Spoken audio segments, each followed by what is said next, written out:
राधे राधे दोस्तों, कैसे हैं आप सब। दोस्तों एक और रेल हादसे के बारे में आज आपको जानकारी देनी है। और यहाँ पे एक रेल हादसा तो हुआ है, बट रेलवे के लिए नहीं हुआ है, बट रेलवे का ही हुआ है। आइए जानते हैं क्या है खबर। दोस्तों यहाँ पे एनटीपीसी यार्ड के अंदर एक खाली खड़ी मालगाड़ी और एक लोडेड मालगाड़ी की आपस में जो है टक्कर हो जाती है। और दोस्तों ये हुआ है साहिबगंज झारखंड के अंदर आने वाले एक एनटीपीसी पावर प्लांट का। देखिए यहाँ पे एनटीपीसी की फुल फॉर्म होती है नेशनल थर्मल पावर कॉर्पोरेशन। ये थर्मल पावर प्लांट बनाती है जो कि बिजली प्रोड्यूस करने में हेल्प करती है। और इनके अंदर बहुत सारी रेलवे लाइन्स होती है, मतलब इन पावर प्लांट ये बहुत बड़े बड़े होते हैं जिनके अंदर बहुत सारी रेलवे लाइन्स होती हैं। और ये सारी रेलवे लाइन्स ना प्राइवेट रेलवे लाइन की तरह होती है, मतलब इनकी जो ओनरशिप होती है, इनकी सारी की सारी ओनरशिप यहाँ पे वो जो एनटीपीसी होता है वही ओन करता है।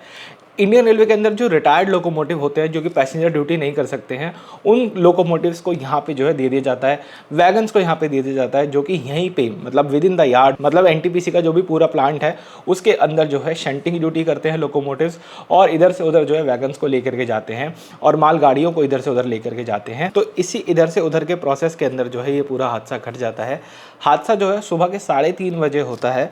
हालांकि इसके ऊपर बहुत ज़्यादा जानकारी नहीं दी गई है, लेकिन मैं बातें में आपको जो है ऐड करना चाहूँगा इसके अंदर। देखिए ये जितनी भी एनटीपीसी की साइडिंग्स होती है ना, जहाँ पे ये पावर प्लांट वगैरह बने होते हैं, इसके अंदर जो भी प्राइवेट यार्ड होता है, सबसे पहले तो उसके अंदर इलेक्ट्रिफिकेशन नहीं होता। अगर नीडेड ना हो, मैंडेटरी ना हो तो इलेक्ट्रिफिकेशन नहीं किया जाता। दूसरा, अंदर किसी भी तरीके की सिग्नलिंग सिस्टम नहीं होती। जैसे कि इंडियन रेलवे होता है, वहाँ पे क्या है कि अलग अलग टाइप के सिग्नल्स लगे हुए हैं, सेफ्टी प्रिकॉशंस लगे हुए हैं कि एक ट्रैक पे 2 गाड़ी नहीं जा सकती, ठीक है, 2 गाड़ियाँ आपस में नहीं टकरा सकती। ऐसे बहुत सारी चीज़ें जो उन्होंने कर रखी हैं। लेकिन इन प्राइवेट साइडिंग्स के अंदर ऐसा नहीं होता, बिकॉज यहाँ पे जो मूवमेंट हो रही है गाड़ियों की वो बहुत कंट्रोल्ड मैनर में होती है, इसलिए कोई दिक्कत नहीं आती। तो यहाँ पे मैं कहीं ना कहीं अज्यूम कर रहा हूँ कि हुआ कुछ इस प्रकार होगा कि जो खाली खड़ी हुई मालगाड़ी है वो भी एक रास्ते पर खड़ी हुई होगी। और यहाँ पे जितने भी पटरी चेंज करने के ऑपरेशन होते हैं, जैसे इंडियन रेलवे में क्या होता है, पटरी चेंज करने के जो ऑपरेशन होते हैं वो SM पैनल से होते हैं। स्टेशन मास्टर अपने पैनल से कंट्रोल करता है, वहाँ से कोई उनको देख रहा होता है, ठीक है ना, मतलब वो किसी के सुपरविजन के अंदर होते हैं। लेकिन यहाँ पे मतलब इन एनटीपीसी यार्ड के अंदर सारी चीज़ें मैनुअली करी जाती हैं, सारी पटरियों को मैनुअली चेंज किया जाता है और फिर जो है पूरी मूवमेंट इस तरह से चलती है। तो ऐसी जगहों पे एक्सीडेंट होने के चांसेस बहुत आम होते हैं। बस होते किस लिए नहीं है, क्योंकि ट्रेन की मूवमेंट बहुत कम होती है, ठीक है ना। मतलब यस, आप ये समझ लो कि एक बार में एक ही ट्रेन जो है इधर उधर जा रही होगी। तो यहाँ पे यही होता है कि एक ट्रेन पटरी पे कहीं ना कहीं खड़ी हुई होती है, खाली मालगाड़ी जो है खड़ी हुई होती है लोकोमोटिव के साथ में। दूसरी तरफ से एक और लोडेड मालगाड़ी जो है आ रही होती है, वो मैनुअली पटरी वगैरह चेंज करके चलते हैं और सीधा जो है टक्कर हो जाती है। अब हो सकता है सामने वाली गाड़ी दिखी इसलिए ना हो क्योंकि सुबह के 3:30 बजे ये पूरा एक्सीडेंट हुआ था। हो सकता है सामने वाले लोकोमोटिव ने लाइट ना चला रखी हो, इसलिए हादसा हुआ हो। तो इस कारण से जो है हो जाता है, ठीक है। खबर उड़ी, खबर जैसे ही उड़ी तो रेलवे तक भी पता चली। अब ये जो एरिया है वो मालदा डिवीजन के अंदर आता है, मतलब अगर उसके कनेक्टेड रेलवे लाइंस को देखा जाए तो मालदा डिवीजन के अंदर आता है।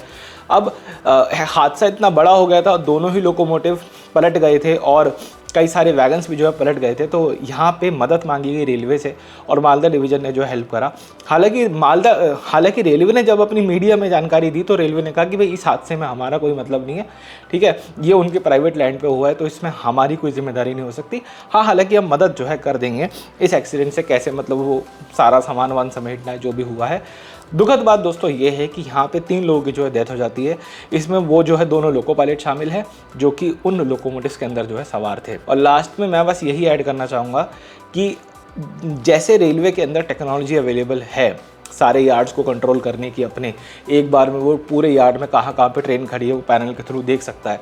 मुझे लगता है कहीं ना कहीं वो एनटीपीसी यार्ड में भी आने वाले वक्त में होना चाहिए, या ऐसा कुछ एक सेफ गार्ड होना चाहिए जहाँ पे हम ट्रेनों के ओवरलैप को, एक ट्रैक के ऊपर 2 ट्रेनें आ रही हैं जो उस ओवरलैप को कहीं ना कहीं जो है सिक्योर कर पाए, सेफ गार्ड यहाँ पे कर पाए। इस वीडियो में दोस्तों इतना रखते हैं, मिलते हैं आपसे बहुत जल्द एक और वीडियो में। मैं उम्मीद करता हूँ वीडियो आपको जो है पसंद आई होगी।